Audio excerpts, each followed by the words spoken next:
Welcome, welcome, welcome. I could. There's so much I want to talk about just about that video. Well, before we get into it, let's Oh, before you go on, the yeah. stream was suspended for policy violations on YouTube. Is it coming back? It's I'm not yet. hoping it's coming back. Oops. Well, now we know. Don't do music at the top of the show. Yeah. Yeah. Hopefully. Facebook is still it's going. Still doing. We'll see. We'll see. We didn't lose any viewers, so that's good. So I think everybody was on Facebook. What a funny little thing. All right, so we learned something new. We did, yeah. I thought it would only matter in like the post recording, but not so. Not so. Hot take: Nealon is funnier than Sandler in that video. Yeah, I would agree. Anyways, before we get into it, I'm Ian. That's Jerrod. This is Ian and Jerrod's Humpday Extravaganza. You know it is because it's Wednesday and we are here, and this is our special Thanksgiving episode, as I will not be available in 2 weeks, the day before Thanksgiving. So we're having it a little bit early, but that's okay. I feel like we need to ramp up to Thanksgiving. It comes and goes so quickly. So yeah, let's give it the full month it deserves. So here we are on the 9th of November.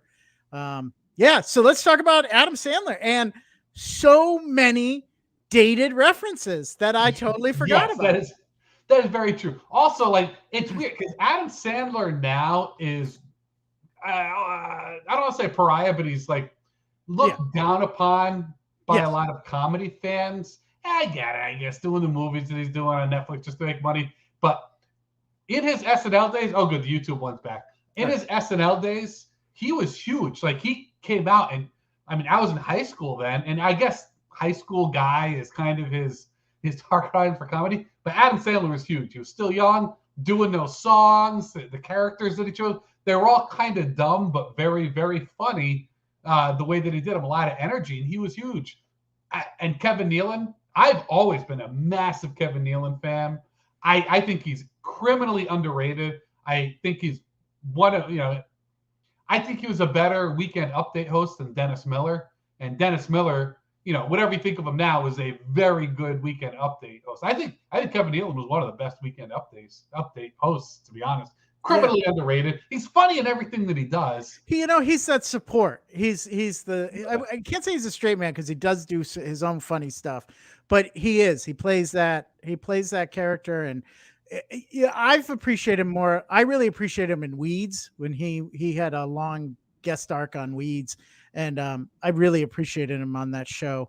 I think that made me miss him a little bit. Like, I think I took him for granted because that right there is, I was in high school when those things were that cast, Dana Carvey, Mike Myers, Kevin Nealon, Adam Sandler coming in at the end of that. That was my heyday. So I think there was so much talent that I took Kevin Nealon. I wasn't nuanced when it came to comedy. I needed big yucks to understand it. But now you go back and watch it, and you're right. He was a great Weekend Update. Every time Kevin Nealon pops up in something I'm watching, I'm happy.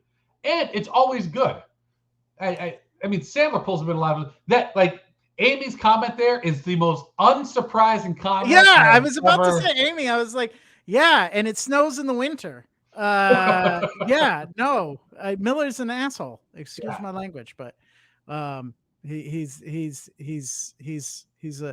so funny and he's so smart. But you can be smart and funny and still be an ass, and that's how I feel. I felt like after Saturday Night Live, I remember like watching, or honestly more listening to his stand-up routines that he would do. There's a difference between clever and funny. Mm-hmm. And a lot of people confuse them or think they're one and the same, and they're not. He's a very clever comedian. He had a lot of very clever jokes that I could appreciate for their cleverness, but I was rarely laughing. Yeah. No, you're right. I actually appreciate the people that did Dennis Miller impersonations more than actually Dennis Yeah. Miller. Yeah. But I will also say, as a Weekend Update host, he was very good. He was good. It had bad ones for a while by that point. I think he Well, and that was his shtick, because even when he went on to host his HBO show, he took a lot of the stuff he was doing on Weekend Update and did it in that show, right? And I mean, you know, I don't like his politics, but he made it about politics, and that's when I was like, okay, I'm done with you. You don't. I think all political humor has a very short shelf life. Yep. And regardless of what side, because I think like Seth Meyers, he was somebody who I thought was pretty good on Weekend Update, and then, you know, when Trump was president, that was all of Seth Meyers' shtick, and I couldn't watch him anymore. And not that I'm staying up that late to watch a lot, anyways, but you can only go so far doing politics as a haterade type of thing. Because John Oliver could do something political every week and fresh. Daily Show does a lot of political stuff, but it's not always just shitting in the same direction.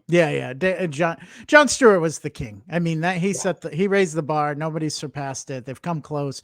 Trevor Noah, you know, there, but not at the same stature. John Oliver there, but not at the same stature. Although I do like John Oliver's research, because he takes that one topic, and I read an interview about how well researched everything is. They spend weeks and weeks and months on each of those topics to make sure they get it right. Yeah, John Oliver's show is like the comedy version of This American Life. Yeah, good call. That's an excellent. So yes, Kevin Nealon. But let's say there's the Mike Tyson reference. Yeah. That's my favorite. There was laughing over it. Had I think it was, I'd like to eat turkey with Donald Trump. And I think that came out very different in like 92, I think was probably around when that came out. Yeah. And now in 30 years later. Holy crap. I just did the math. It's not difficult math. Yeah. But it was difficult math.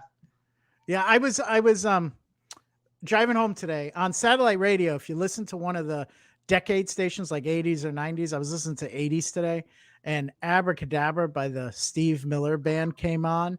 And I remember that song and riding my bike to it, my blue Huffy with a radio on the handlebars, and as a kid liking that song a lot.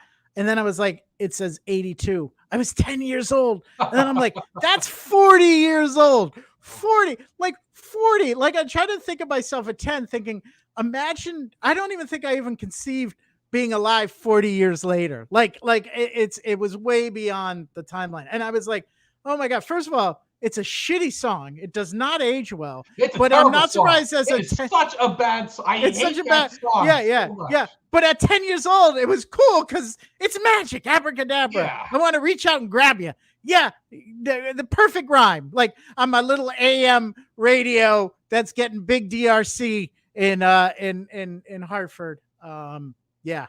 I will tell anybody who's watching this who's on the younger side. Yeah.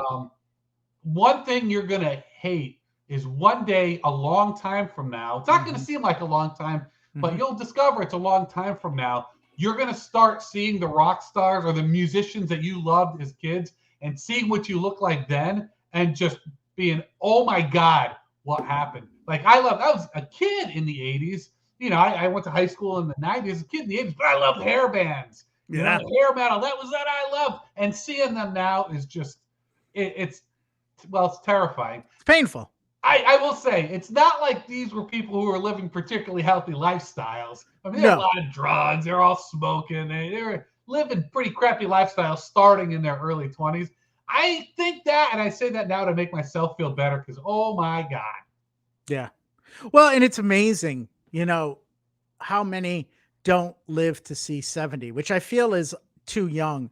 But so many of these artists, like they just expire. They have an expiration date and it's before 70 years old.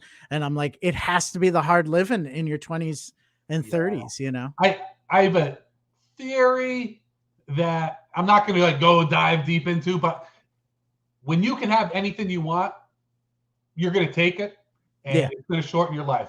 Because when you get everything that you want, it's not necessarily the right thing for what you want and what you need are often two different things. Sometimes they come close. But when you get whatever you want, you're going to pay the price. The Rolling Stones wrote a song about it. You can't always get what you want. but you get what you need. But you get what you need, right? That's what happens when you do get what you want all the time. You're not getting what you need. Yeah. There it is. True. The converse. 2 sides of that coin. Look at us. Wow, Hey, man. so there was a slight political thing before, and Ian and I, we don't get political on the show, and I almost wish this was 2 days ago, but I hope people went out and voted. Mm-hmm. I know one thing, when I was in the military, they'd be like, you vote, you go out there. That's what you're here for, to give, because people, when the nation was started, voting for government leadership wasn't a thing that was really going on. Sure, there's small instances of it in some places, but you'd have to go back a couple thousand years to find where that had been happening before. So that was kind of the great experiment thing. And everybody talks about and has their own opinions, and I'm not here to discuss any of them, about what the country is all about, the things that are important, the blah, blah, blah, all that stuff. But at the end of the day, the very base of what the country is about is choosing your own government leadership. Yeah. Maybe I shouldn't say leadership. Choosing your own government. And who represents you? Finding right. the best person to represent you. That's what it's all. That's where it's all about. And I don't care what side you are on or whatever. The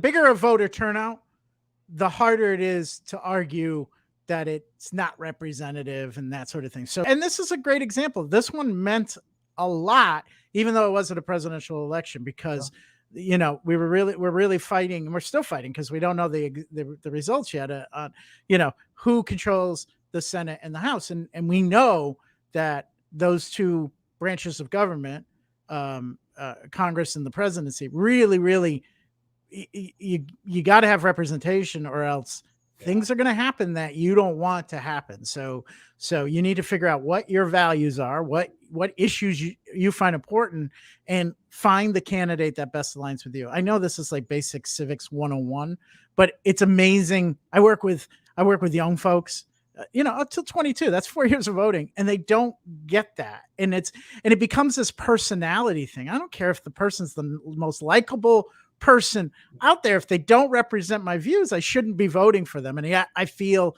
how many times have you heard, I don't want to vote for that person because I don't like them. Like I wouldn't want to get a beer with them, right? Well, I think the other side of it too is voting is a zero-sum game. And I've heard of too many people in my adult life who said, I'm not going to vote for anybody because none of them match all of my views. Right. I personally think that's a childish approach to, and very short-sighted voting. Yeah, absolutely. I mean, you're voting. There's going to be one that's closer to you than everybody else. And if not, wow, that's awesome. You got a couple of people to choose from, but usually it's not really rocket science, and it's hard. And local elections are harder. They're harder. They're not as discussed nationally because they're local. So you really got to do the work. You got to read the pamphlets. I actually, I didn't get the phone call. I was ignoring all the phone calls, but for the primaries, I actually talked to a volunteer for one of the candidates, and there were 5 candidates that I had to choose from, and I really didn't know which one I was going to pick. And I talked to the person, and she really helped me clarify and answer some questions. So you got to do the work, Yep. And honestly, like for the people who are running for more local offices who go out and do talk to people, that's huge. We had one night when I was performing at Pig where somebody was running for Secretary of State, Stephanie Butte. And she came to the show, had the shirt, didn't try to take it over, talk to people, but I was really impressed with the way she presented herself and everything. Yeah. And because of that one person who came to one show, came out to public in one place, not doing fundraisers, things like that, coming out there, I voted in my first primary. I used to never vote in primaries, even though that's why I'm registered with the party that I am, because of a primary decision I disagreed with 20 years ago. But it was that simple, and they got my vote just by doing that. Yeah, exactly.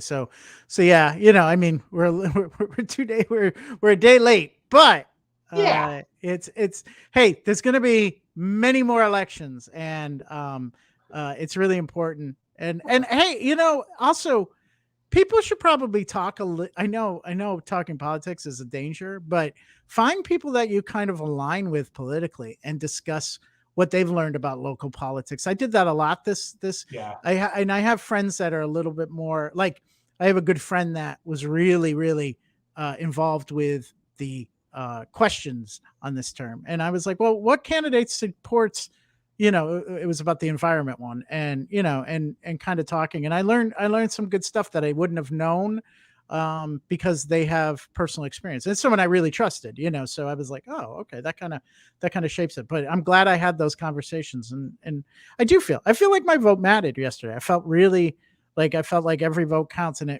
now that people are bringing into question, legitimacy of voting, those votes are so much important. Like, imagine if we had them taken away, and then I'm not partisan, because this could happen on either side. But those votes are so important. Well, just so you know, after you voted, Yeah. I snuck in, took your voting sheet. Did you really? Your vote. I thought were you wearing a hat and and an overcoat? coat, Like, yep. Yeah, you look like Inspector Gadget. I was like, who's that? Yes. Who's that Inspector Gadget MF I'm a gruff over the there? crime dog outfit there. Took your vote. Nice. And you know what, everybody? Until the next election, just go out and find other things to vote for. Practice vote. Yeah. If there's somewhere to vote for something, vote for it. Even if there's not, if you see 2 people, 3 people, 5 people walk by, you vote for one of them. Yep. And you let them know they earned your vote. Yep. Just staying sharp. Staying sharp with the voting. Actually, Jerrod, I think we do for the single people out there that are on online dating. A lot of it is voting. And I lose a lot of elections. Yeah, me too. Me too. Me too. Yeah. Yeah. In fact, yes.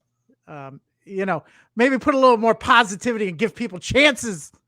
But Right. that's neither here nor there. Don't find somebody who meets all of your views, just the one that meets the most. I clearly said that earlier. Hey, I want to go back to this. Kelly, he's the exception that proves the rule. Like, yeah. That's the only thing I can say. Well, if you put a lot of substances in your body, it's going to be worse. But there's a certain point where you have so many, you become pickled. Yeah, yeah. Mummified.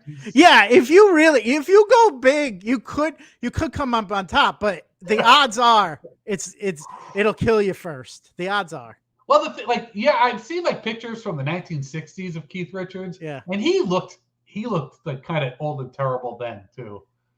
He was destined to be the Walking Dead. Yeah. Well, there we go. There it is. So. Yeah. Oh, this week is also Veterans Day. Yes.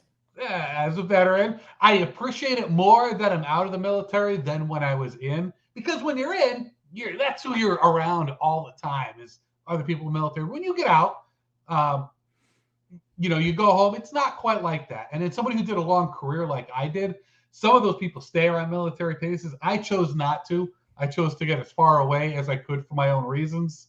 So on a day like that, it is just kind of nice, because I do miss it every day.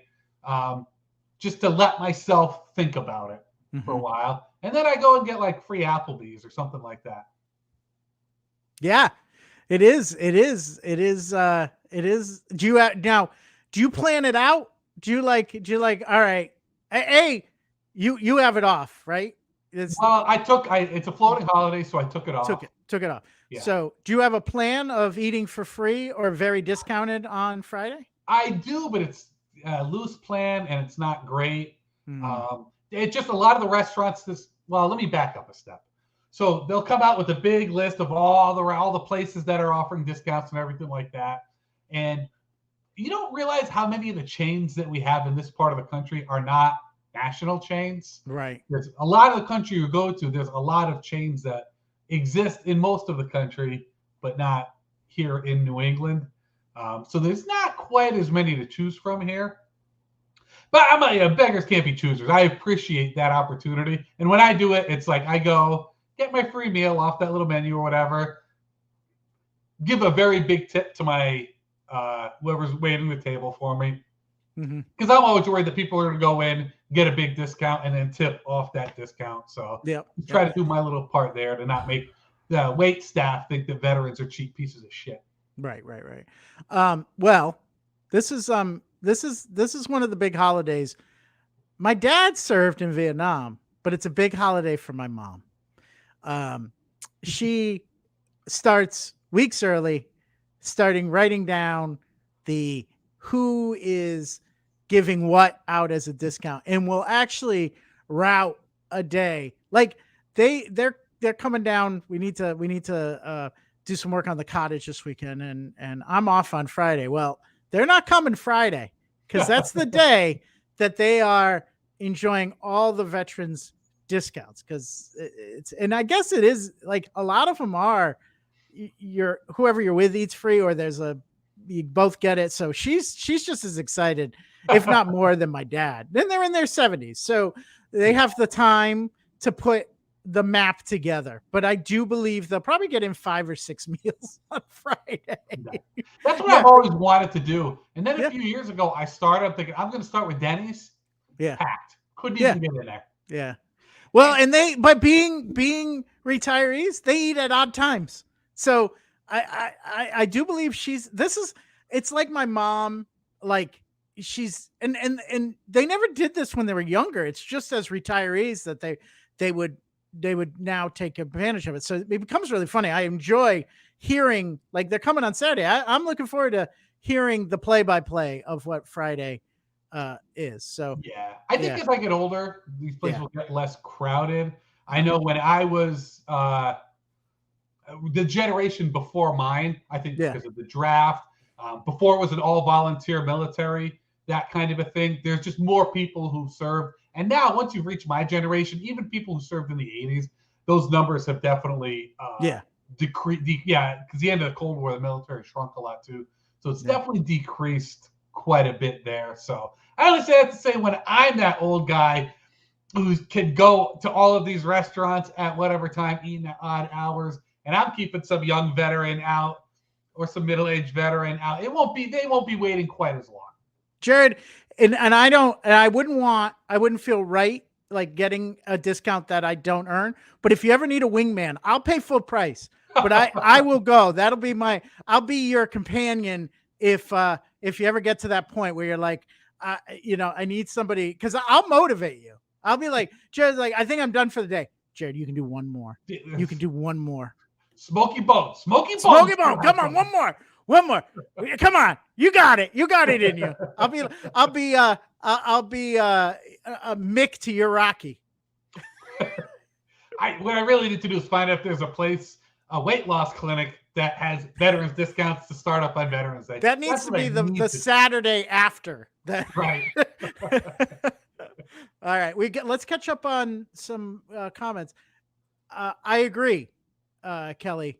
I honestly don't know in Rhode Island which communities still have Veterans Day parades, but I think it's a really, I think it's a way to kind of kids to kind of understand the sacrifice of veterans by in allowing, the veterans organizations to get out there and show, that they're together and that sort of thing. So yeah, I go, if you have the Friday off and you can, and your community has one, go to the parade. This was in regards to my parents' plan. Topher, yep, absolutely. Good stuff. I don't know what that is at the end of his little thing there. Looks like a cow. I think is that the planet? Is that a map of the world? Oh, is it the map of the world? I don't know. Do they let you do takeout? Do you know? No. You could shop for the week. Yeah. Yeah. But most are free meals. Like it's a legit. The way they'll usually do it is they'll have a special menu that you can choose anything from, or they just do a general large discount. Yeah. So this is a map. I knew it. And Kelly says that East Greenwich has one. I got to see if that South Kingston has one. I got nothing. I got the day off on Friday. I'd go downtown, grab a little breakfast, and then see a parade. Come on, that's a good way to spend your day off. And then, like, how many mom maps? Like how your mom maps it out. Yeah, it's over. It's that. It really is that complex. But she starts as soon as the ads start coming out that there's Veterans Day. And she knows from previous years because usually they don't change. So, yeah, websites, all that stuff. Yeah. Cool. But November has some of my favorite holidays. And I've got to say, as a kid, it was Halloween and Christmas were my favorites. Yep. You know, I had some love for 4th of July because we have the big 4th of July party at my place. As an adult, I love Thanksgiving. Yep. And I mean, I get it the best because when you're a single guy, you just show up and eat. The society has zero expectations. Zero expectations. And I'll be the first to say, you know, I try to live a life, treat people well, you know, not embrace the privilege that the patriarchy has given me in so many ways. But on Thanksgiving, I fully embrace it by showing up, not bringing a damn thing, taking out, and everybody always wants to feed you. They're like, Jerrod, you need leftovers, right? Let me just fill you right up. My family gives me pity things to bring. They like, hey, could you bring napkins? Then I get there and there's 500 napkins already there. Right. Or can you bring a beverage and there's 500 beverages already there? And it's just so I feel included. But there's been times where I'm like, oh crap, I forgot, and no repercussions whatsoever. There was still enough for everybody. It really is. And then I said, oh, this is just a pity. Asked me to bring the pity thing. So I love it because I'm a pretty responsible guy. I was entrusted, you know, when you're a career military, you go off to war, like, you know, had a lot of responsibility. Now, even now, I've got a full-time job. It could be pretty tough doing IT for a lot of different companies. Like, if I mess up, companies can go under and everything. But boy, when it comes to thinking, like, can Jerrod feed himself the day after Thanksgiving? Society just assumes I'm a complete moron. But it's like, could Jerrod make, I don't know, like steamed carrots or something, boiled carrots? He couldn't do that. Just have him come over. Could you make cream spinach your favorite? I'd have to find a recipe to do it. or they have you bring something over that's canned or frozen. Right. I'm in charge of the cranberry sauce. Tell Jerrod to bring the cranberry sauce. He can do that. And then it's like, oh, thank you. And it's like 2 Stop and Shop brand canned Kirkland special freaking cranberry sauce I'm walking in with. Oh, thank you so much. Jerrod brought the cranberry sauce. The cranberry sauce is covered now.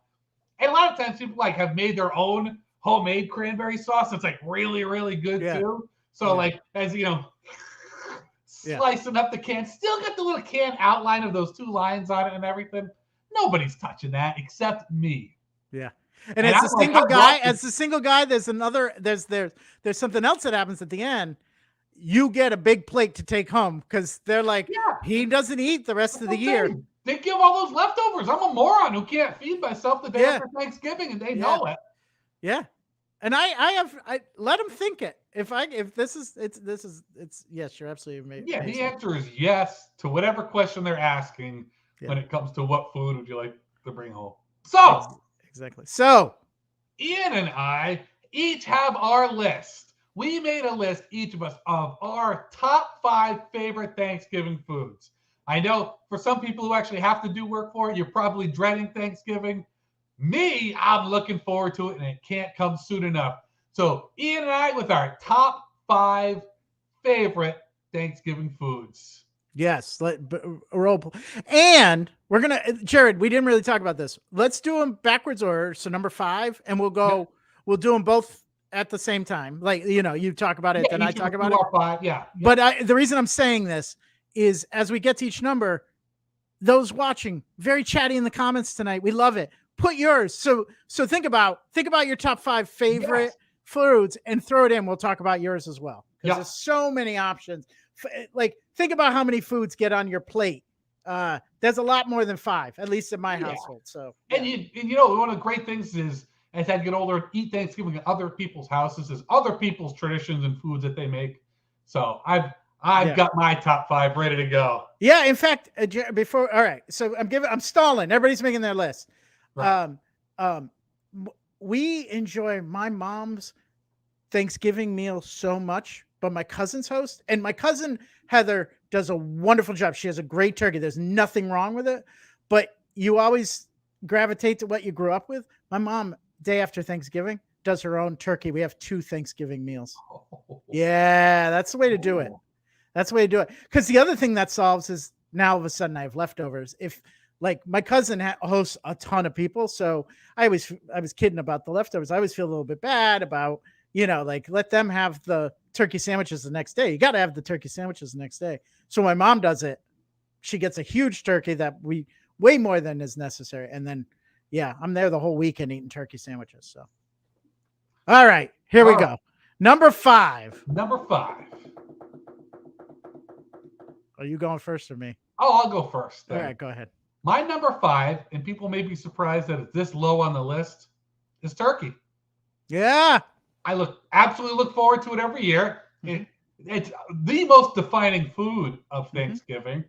Growing up, we raised turkeys, and I had to do a lot of the work when it came to like taking care of them when I was a kid, and I hated them. Turkeys are little assholes. Then they get bigger, and they just become big assholes.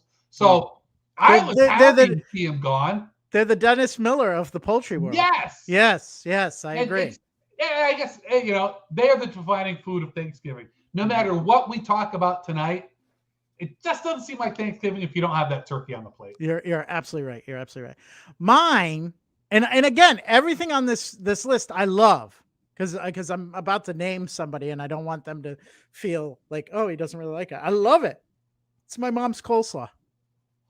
She makes the best coleslaw in the world, and it comes out at holidays, and especially at Thanksgiving because it pairs nicely with everything that's on the plate.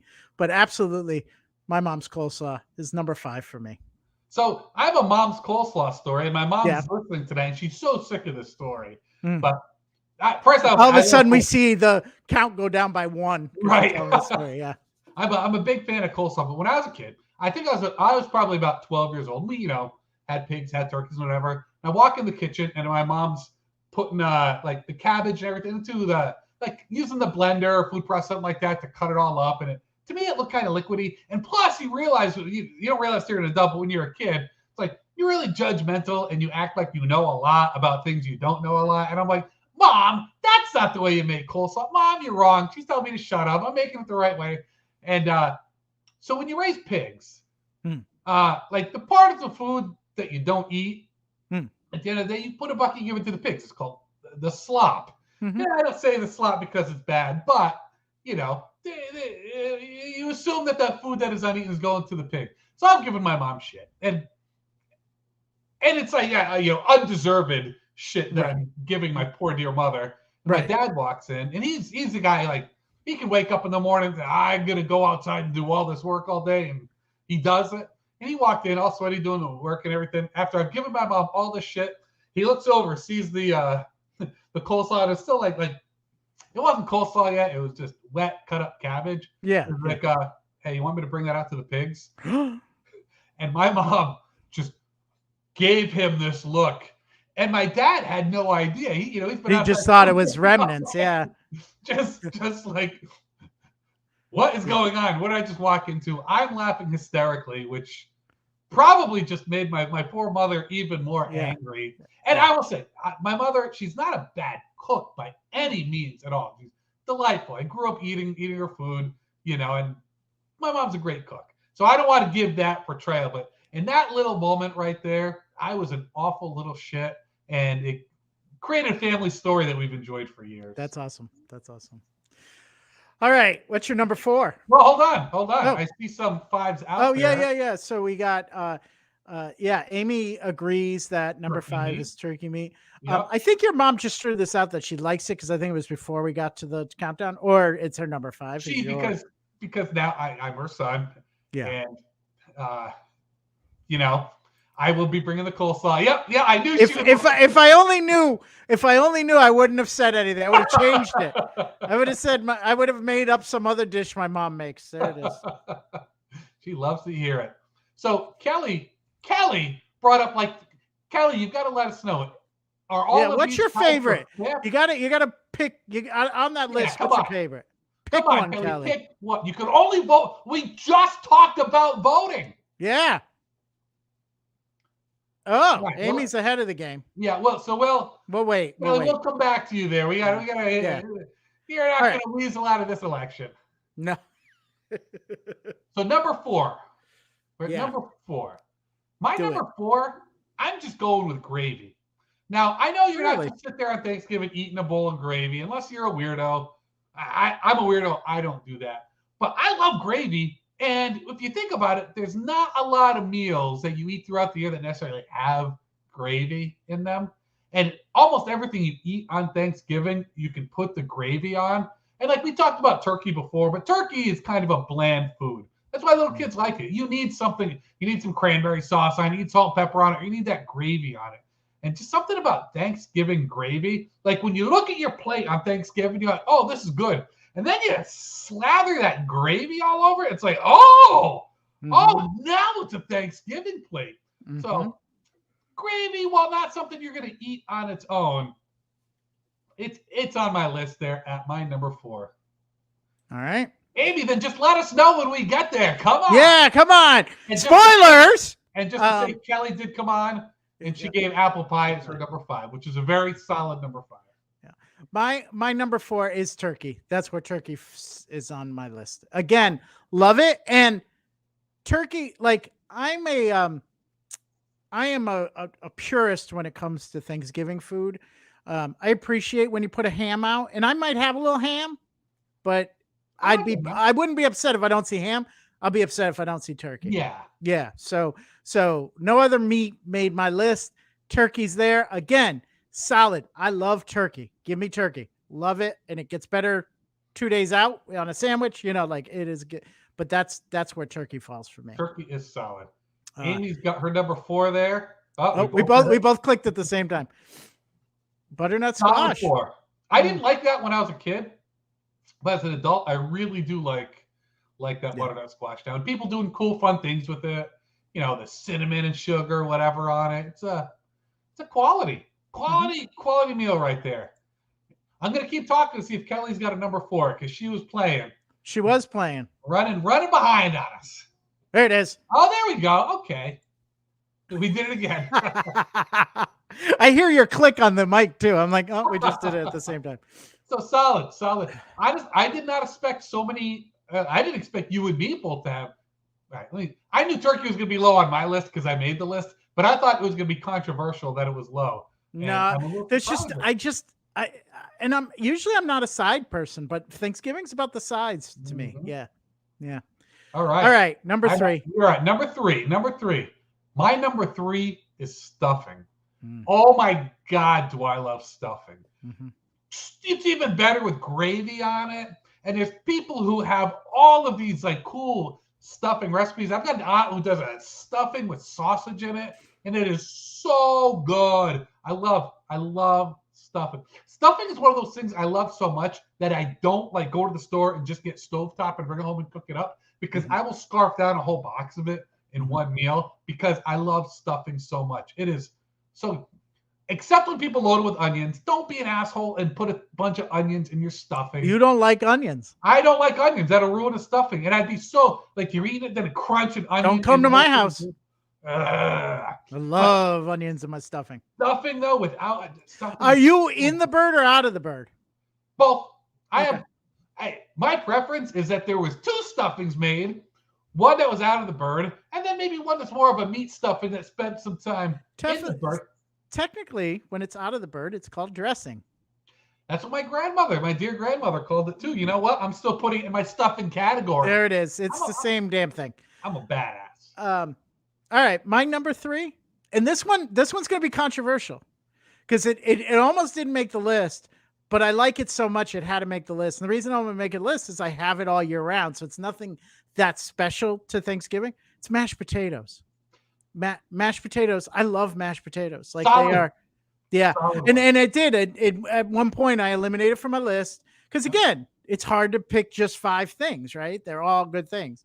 But with stuffing, mashed potatoes, I just love mashed potatoes. Creamy, Here's the other. This is a little controversial. Gravy is not on my list. I'm not a huge fan of gravy, so I know that's based on comments. That's not a popular. So I like mashed potatoes with butter and salt, and I could eat that all day, all Mashed day. potatoes is a solid choice. Mashed potatoes was on my Yeah. honorable mentions. So here's one of the things that I really like about mashed potatoes is that you can do a lot with them. Mm-hmm.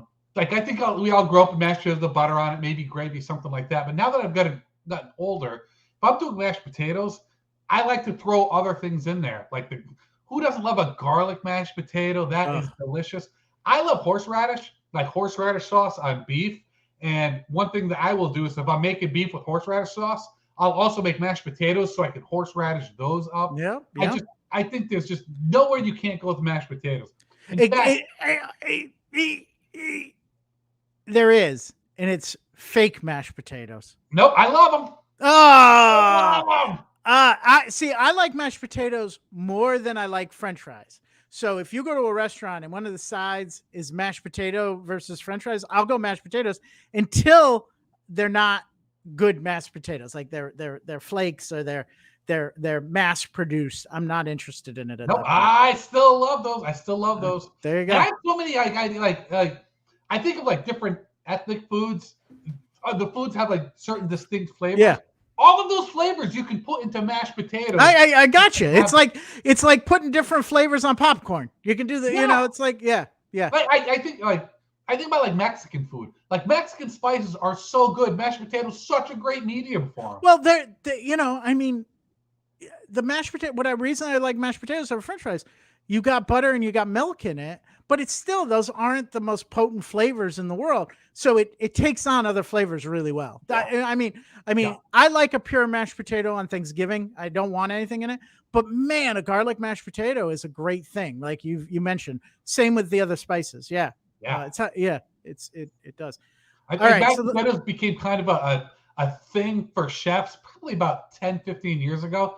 I think they just scratched the surface, and I'm surprised it hasn't really come back because everybody likes potatoes. Mashed potatoes are, I don't say an easy thing to do, but everybody's maybe that's a little, everybody in America is familiar with them. I just think there's so many more flavors you can do with them. So Kelly's sweet potato souffle. Number 3 is gravy for Amy, and Kelly's with me on the no fake potatoes. So there you go. So the sweet potato, as when I was a kid, I didn't like sweet potatoes, and even now I'm on them. Except sometimes some people make them in a way that they go from being to being just wonderful. I have an old girlfriend who made them, and they were so good. And I never liked sweet potatoes before, and then eating hers was like so good, and kind of an off thing. Pumpkin pie maybe on somebody's list at some point after this, but sweet potato pie is, I love it. I love it.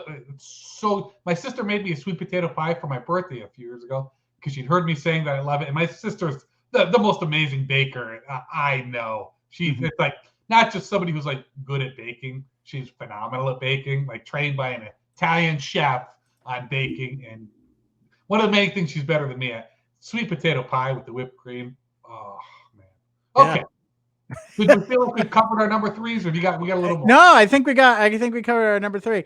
I was trying to look up in North Carolina. I had a pie. It was a navy bean pie? It was a bean pie, and it tasted a lot like a cross between sweet potato pie and pumpkin pie. And I never thought I would like it, and I loved it. And I've never seen it up north. It was a North Carolina thing. So if anybody knows what that is, put it in, because I just Google whenever I'm typing and on camera, my face just goes like I'm not paying attention. So that's what I was doing. I tell you, he's a guy who loves food. American Southeast has some really amazing food that yeah. All right, so number 2. Number 2. So people who know me will be surprised that this is my number 2 and not my number 1. Because this is a food I love so much. And that is green bean casserole. Mm-hmm. Oh my God. You've mentioned this before. I'm not shocked. I just love it so much. And and one of my little stories with green bean casseroles, when I was in the Marines, I did a tour station in Quantico, Virginia. And what was nice about that is when I got there, I'd probably been in 14, 15 years. And that was the first time I was able to come home for Thanksgiving. And I'd come home and it was like my grandmother's house and, my mom and dad, all the aunts, everybody doing this good stuff. But my grandmother, who was already, very old, still kicking ass. And I happened to mention at the first one how much I love green bean casserole. Every Thanksgiving after that, my grandmother would make a separate entire thing of green bean casserole because I said I loved it so much. So green bean casserole, I love just the way it tastes. I just love it so much. I also have that little bit right there that just makes it something that's special to me. I always think of my grandmother when I have green bean casserole. Even when I'm making it, which isn't often. I actually have the stuff to make a little tiny bit right there, and I never get around to doing it. But anywhere I go, green bean casserole, which I love, I could eat by the freaking bucket full. In fact, when I get my leftovers for Thanksgiving, they still make extra, and I'll get a big thing of green bean casserole in there for it. So it's the one thing on my list that has a very special meaning. That's awesome. To me, other than just really, really just loving to eat green bean casserole because it's delicious. That's awesome.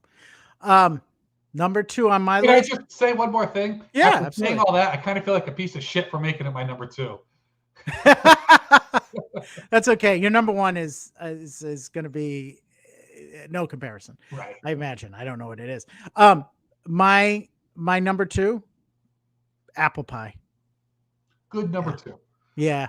My dad makes our apple pies, and he usually starts with bushel of apples. He goes out and get a certain type of apples and makes the crust from scratch, which is a pain in the ass. Working with, starting with flour and making a pie crust is tough, but he does a really good job with it. He now will do a sugar-free one with Splenda and a regular one, so that folks that want to watch the sugar can do it. It's just amazing. So apple pie, I like apple pie any time of the year, but the one on Thanksgiving is really special. So it sounds like our number 2s are pretty sentimental for us, Yeah. And actually with the pies in general, that was another thing my grandmother used to do is she would make 4 or 5 homemade pies on Thanksgiving. It'd be the apple. She would do, she'd like a strawberry rhubarb. She loved rhubarb. Mm-hmm. And it's go outside where the rhubarb was growing. She'd cut it out, pick it right there. She'd do a mincemeat pie, which was interesting. Yeah. My grandfather loved the mincemeat pie. It was the only, I didn't know. I still don't know what it is. I've never had it. Raisins maybe in there. I'm not 100% sure. She might do a coconut cream. That's my dad's favorite kind of pie.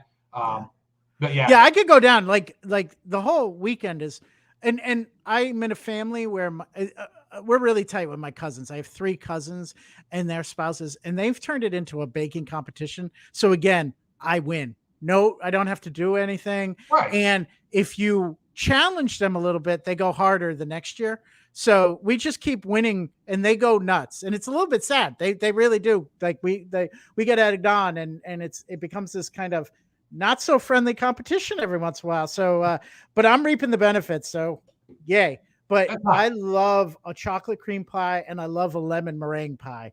Lemon meringue. That's the other one my grandmother makes. Yeah. Lemon meringue. Yeah. Lemon meringue is the best. Those 3. I'm not a huge, although I do like, I've in these days where pumpkin flavoring is so popular, I do like pumpkin flavoring. I had a piece of pumpkin bread today from Starbucks, and it was wonderful. I don't really care. Pumpkin pie doesn't do much for me. It's a weird consistency. Yeah. I like it more. When I was younger, I just didn't. I wouldn't. Yeah, me too. A couple of years ago, a friend of mine, Daniel Lee White, Bring Your Own Improv with me. His wife is an excellent cook, and for Thanksgiving, she had made pumpkin pie, but she made it not from a can of pumpkin, but she real pumpkin. Because when you make it, he's saying it's usually a squash that they make it with, and she did it with real pumpkin, and you could taste just the way that you could taste.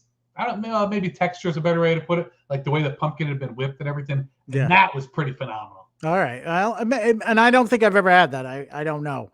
Because you have it a couple times and you don't try it again because you're like, oh, this isn't for me. Yeah. Like, and that's the thing is like, I gotta watch. You can only eat so much, and when you got a table full, that one doesn't even come close to the top. That's true. But I can always eat so much. Well, yeah. I know. I knew as I was saying it was going to be controversial. So Kelly's all right, Kelly. We don't know your number 2, Yeah, but Amy. No, I'm hold sorry. on. Oh, That's Kelly's number 2.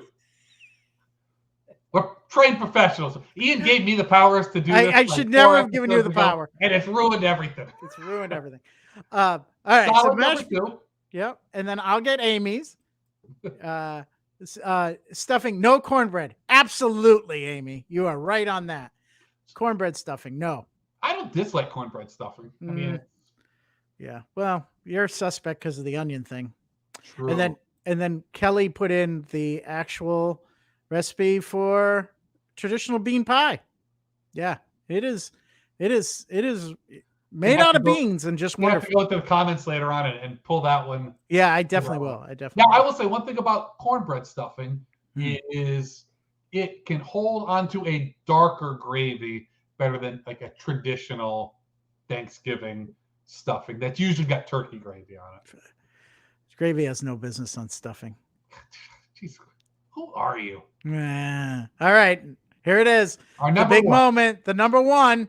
Oh, and my number 1 is just one of my favorite foods. And sometimes, like, you go to restaurants, whatever, they try to do this, and it's just never as good. And a lot of times I think the stuff that you can get at even like really good restaurants is better than anything I could ever make or anything. That's why you go to them. But the number 1 done at home, it's just the best in the world. There's so many ways you can go about it. And I'm talking about those leftover turkey sandwiches. Oh my God, do I love those so much. You get the bread, you put the mayo, salt and pepper on there. You could just stick with the turkey, or you can take other Thanksgiving leftovers you have, slap it on there. You want some stuffing on that? You throw some stuffing on that. You want some mashed potatoes on that? We're getting some mashed potatoes on that. Oh, you want some green bean casserole? You're putting green bean casserole on that.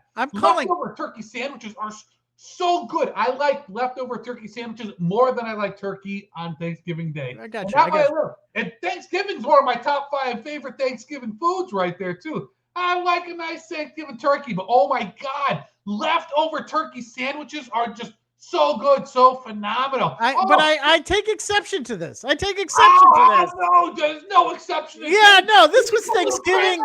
This is Thanksgiving dinner. You're talking about leftovers. Thanksgiving is a month-long celebration. Oh, and that's why we're doing the episode today on the 9th of November. Oh, my God. This is a technicality. Food. You know what? I will not let you shit on the awesomeness that is. Audience, tell Jerrod how wrong he is. So good. You ever put pickles on your leftover turkey sandwich? No, because I'm not a monster. So good.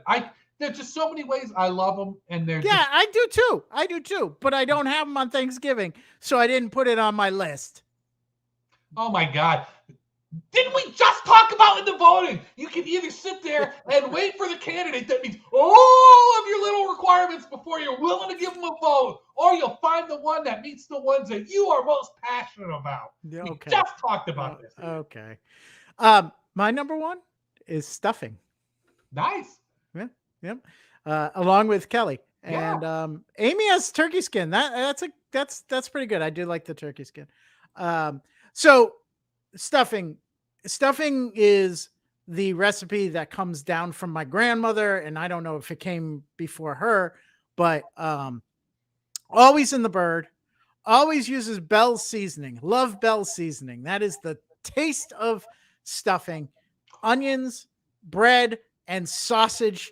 And I can't remember if there's an egg in there or not, but you and I've made it. So it is now transitioned to me. I have the recipe and I've made it, and I've gotten the seal of approval from family that are used to it. And also I've now been able to share it with friends and said, they say it's some of the best stuffing they've ever had. And even though my friends are nice, they're probably usually just say things to appease me. I believe them They think it's some of the best stuffing they've ever had, but it is loaded with onions, Jerrod. So I will not be giving it to you. But it has to be cooked in the bird. The juices from the bird make the stuffing. It keeps it moist.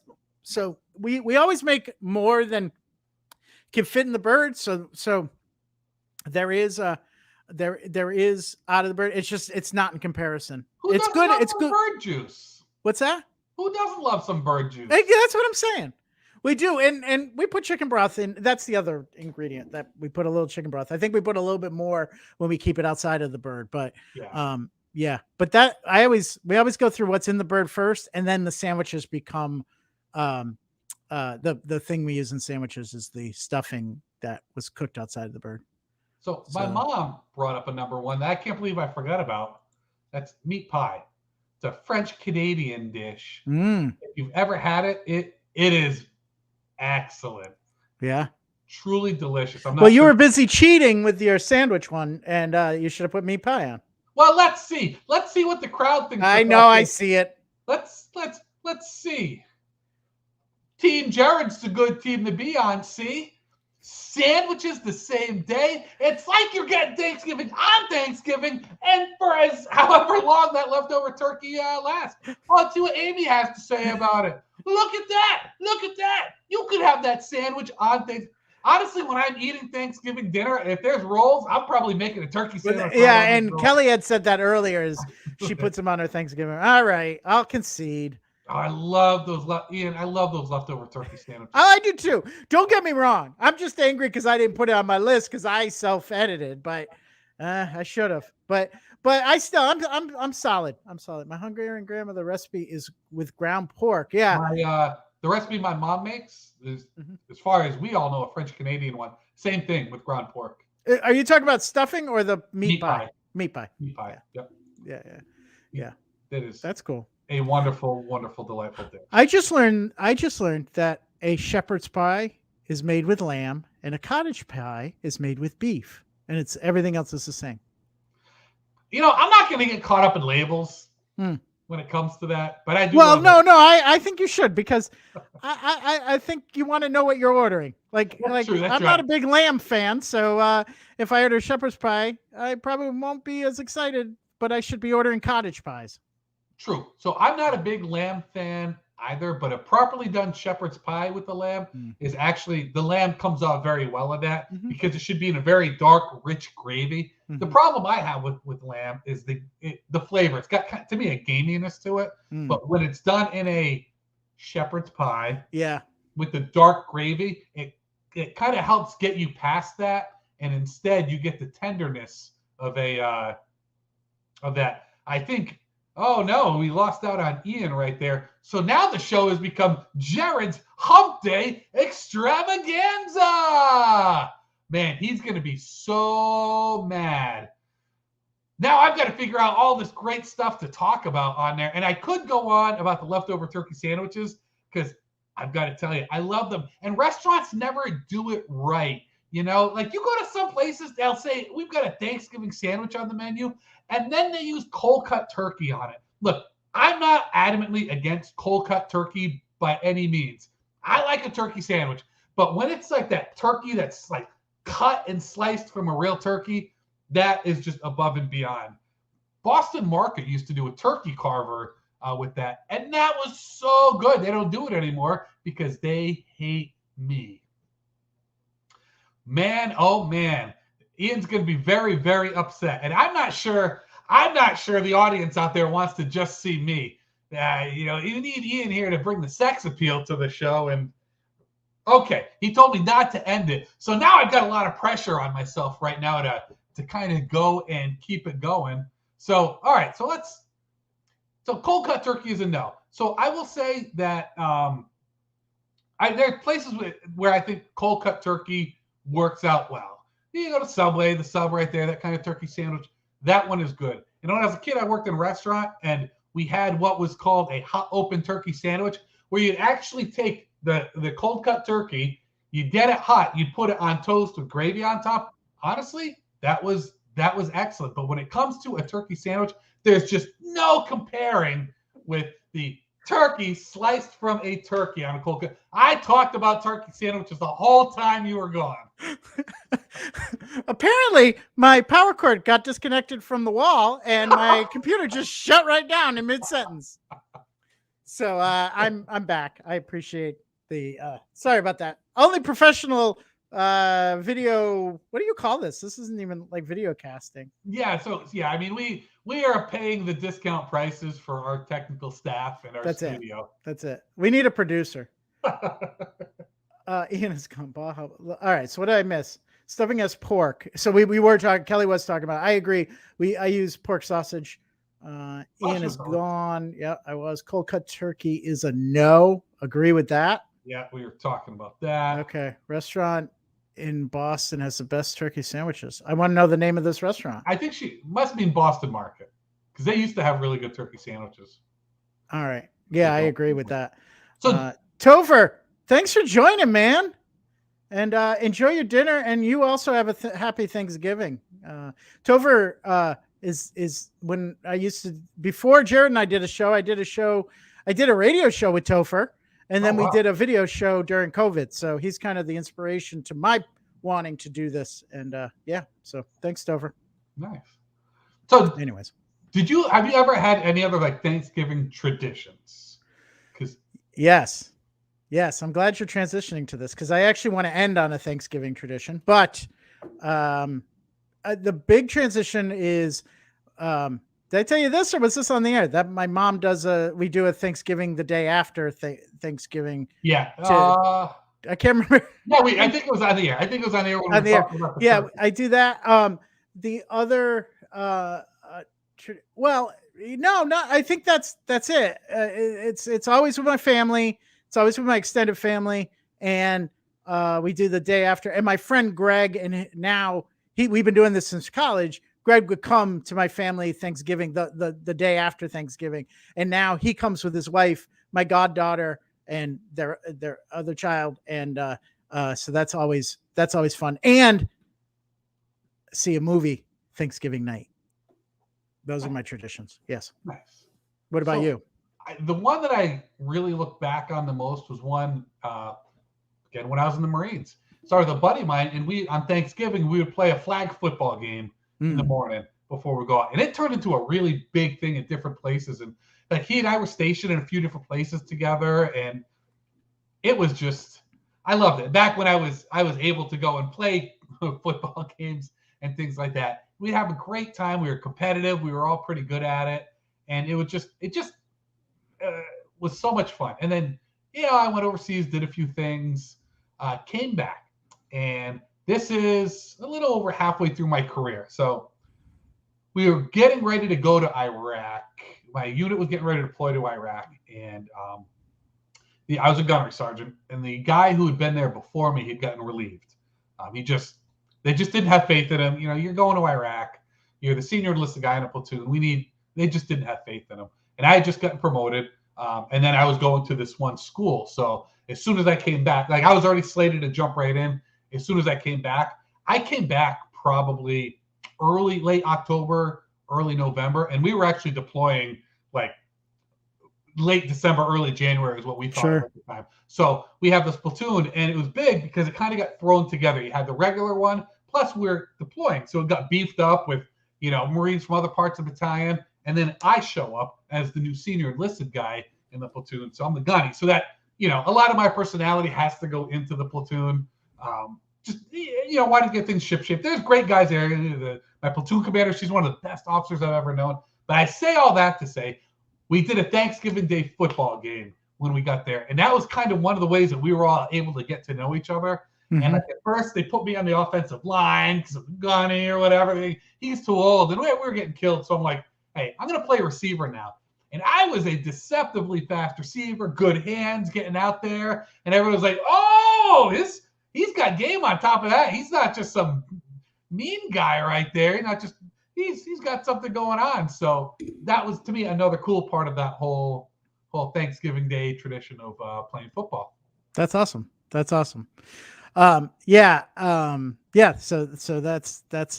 that's the only traditions I have was, those yours is much nicer. We're not, and the other thing, we don't even watch football in my family. Well, my cousins will put football on in the background, but we're not really a sports family. So, football wasn't really a big part of, Thanksgiving Day for me.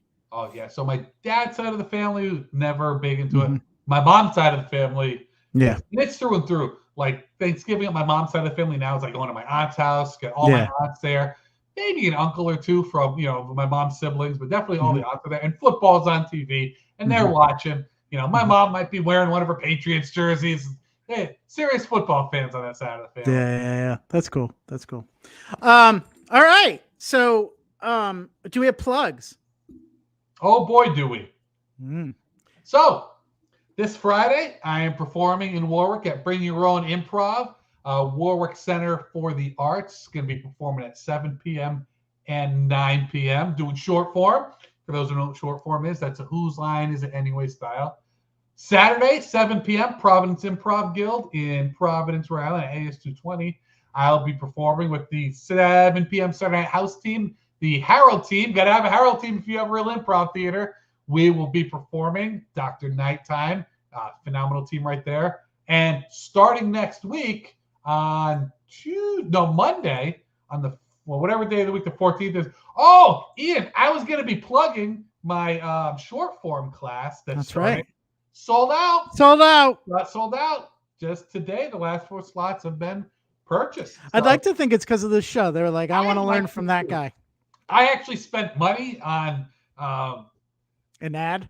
The ad, on Facebook for it, and then I vowed never to do it anymore. But I did use my regular profile and not my comedian profile to bring it up too, and that seems to be what brought it over the top. That's awesome.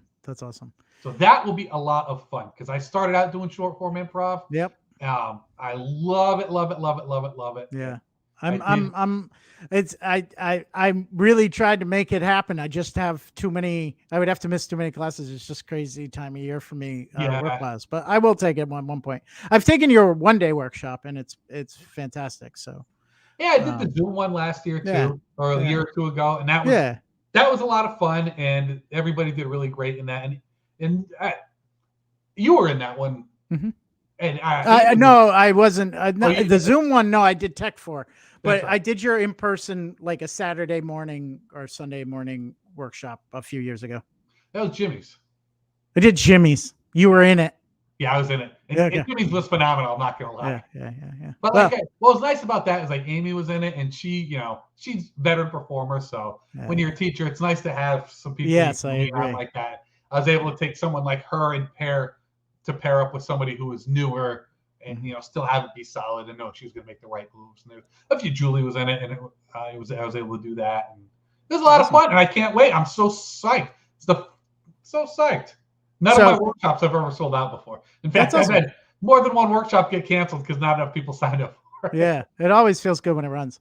Yeah. So I have a few plugs. Next Friday, I'll be performing with Netflix and Chull. Our movie forum next Friday, 8 p.m. That would be the 18th of November. So Pig, $5. All the shows are Pig are $5. On Friday, they're at 8, and on Saturday, 7 and 9. Jerrod, you're on the 7 o'clock or the 9 o'clock for on yours? Saturday? Yeah, 7 o'clock. 7 o'clock. So, there's plenty of opportunity to see Jerrod and I. We should actually probably do something together soon.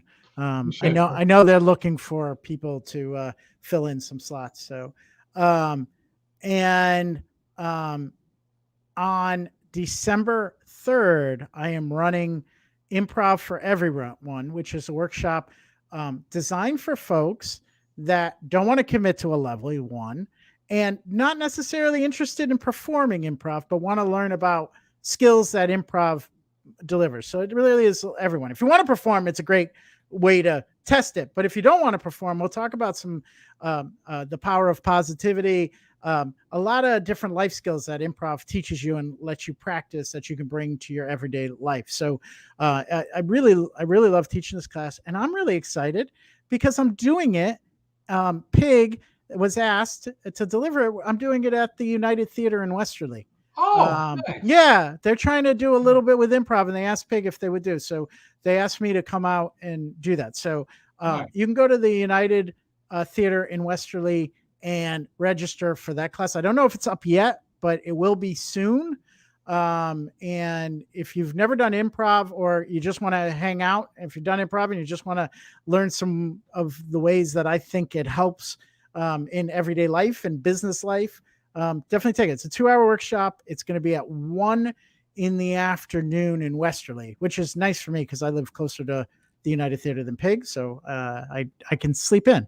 No, I think that's great. When I started improv, I started not by jumping into a full curriculum, but by doing something like that. Just kind of give it a taste, see if it's give it a taste. You don't have to commit. It's relatively inexpensive, and then if you really like it, it really complements what you learn in level 1. We kind of do what I consider the first 3 weeks of a level 1 curriculum in 2 hours. Like you touch upon all the things that you learn in 3 weeks. And I also wanted to say a big thank you to the United Theater. We were asked this past weekend to open up for Big Grande, an LA-based improv team. And it was one of the best improv experiences that I've had. I've been doing improv for since 2014. And now the show was sold out. It was for 300 people. Big Grande has really good improvisers that came out of the UCB program out there.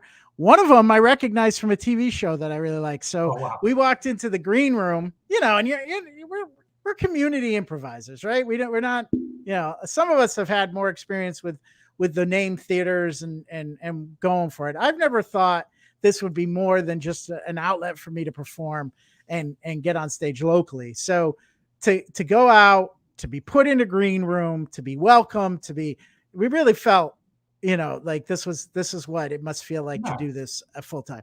We walk into the green room and there's this guy. I don't know if you've ever seen the show, The Other Two. It's a Comedy Central show. His name's Drew Tarver. And, it's one of those things that I didn't really research the team. I knew they were from LA.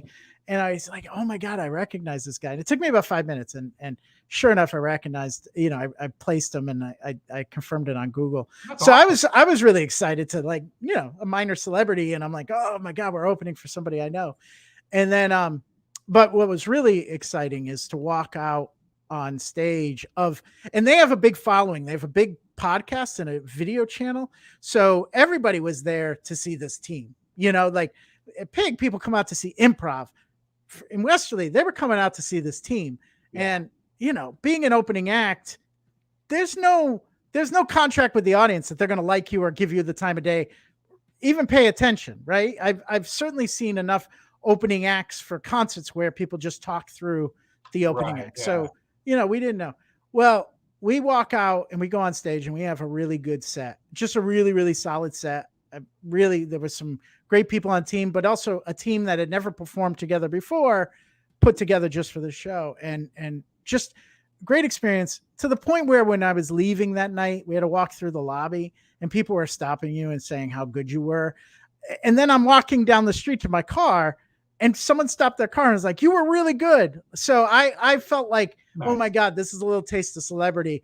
It was kind of awesome. So it was a highlight. It made me feel really good. You can doubt yourself in improv. So you get that kind of feedback unsolicited. It really goes a long way, to making you feel great about what you're doing, Nice. So, yeah. Anyways, that was my indulgent sum up. And then Amy, tomorrow night, she'll be with Bring Your Own Improv with Jerrod. Nope. I won't be at that one. That's the one that's going on. I believe. Oh, right. Tomorrow's Thursday. Right? That's right. They asked for Bring Your Own Improv and Pig and Kismet to all come down and perform, which I think is awesome. I've always been such an advocate for, all improv theaters kind of working together, being close hand in hand, which as much as I always want it, it doesn't happen, or when it does, who's putting it on? Is it Bit Players that's putting it on? I think that's who it is. Bit Players. Yeah, it's one of the Newport. It's in Newport because I think I had said I was available for it, but then a full team took it. So that's great that's happening. Yeah. Yeah, so go see Amy and a lot of other great improvisers Yeah. in at that show. Cool. Anything else you want to bring up? Oh, you know what, Ian? You know one thing that I hate? What? Cancer. Yeah. So Yeah. Yeah. very As anti-cancer. yeah. You know what I'm a big advocate for, though? What? Breathing. Yes. Big fan of breathing. So Yes. if you're a big fan of breathing out there too, make sure you're watching Ian and Jerrod's Humpday Extravaganza, because you know what we've been doing the whole time without even talking about it, making a big deal about it? We've been breathing. We've been breathing. We've been breathing, and I hope you do too. I hope you do too. All right, we're gonna go out with one of my holiday traditions. This has no music, so it shouldn't cut out the feed. But one of my favorite all time Thanksgiving traditions, besides Charlie Brown's Thanksgiving, is the WKRP Thanksgiving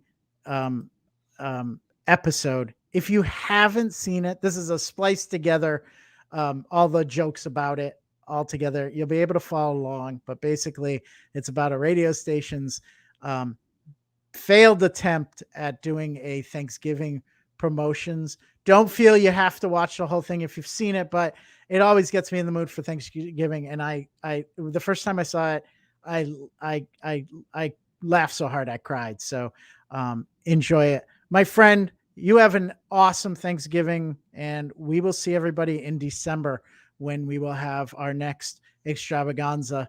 Yeah. Until then, happy Thanksgiving. Yeah, we are extravaganza.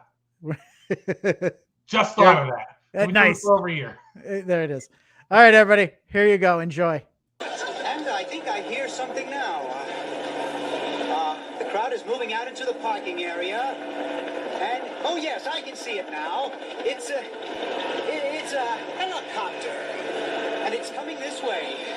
A helicopter? It's flying something behind it. I can't quite make it out. It's a large banner. And it says, Happy Thanksgiving.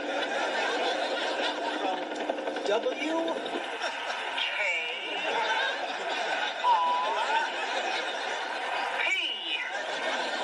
Ladies and gentlemen, what a sight. The copter seems to be circling the parking area now. I guess it's looking for a place to land. No, something just came out of the back of the helicopter. It's a dark object. Perhaps a skydiver plummeting to the earth from only 2,000 feet into the air. The third. There's no parachutes yet. Happy skydivers. I can't tell just yet what they are, but... Oh, my God, they're talking! Oh, Johnny, can you get this? Oh, they're crashing to the earth right in front of our eyes. One just went through the windshield of a parked car. This is terrible. The cars running around, pushing each other. Oh, my goodness. Oh, the humanity. Oh, people are running about. The turkeys are hitting the ground like sacks of wet cement.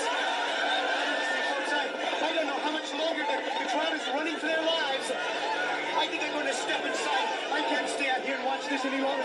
No, I can't go in there. Children are searching for their mothers, and not since the Hindenburg tragedy has there been anything like this. I don't know how much longer I can hold my position here, Johnny. The crowd... Les, are you there? Les isn't there. Thanks for that on-the-spot report, Les. For those of you who just tuned in, the Pinedale Shopping Mall has just been bombed with live turkey. Film at 11.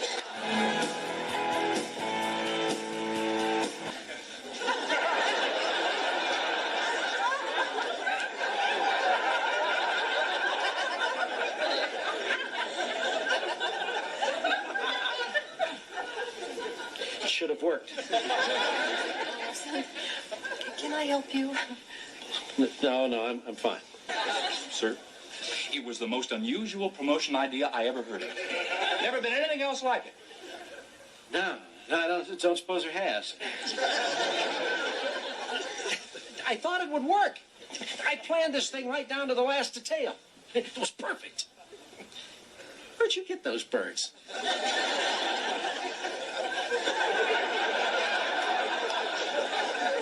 Les, are you okay? I don't know. A man and his 2 children tried to kill me.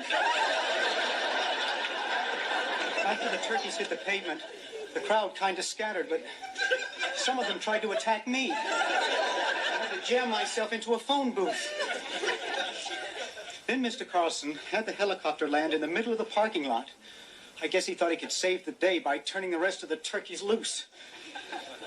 Gets pretty strange after that. Yeah, right. No, Les, come on now, tell us the rest. I really don't know how to describe it. It was like the turkeys mounted a counterattack. It was almost as if they were organized.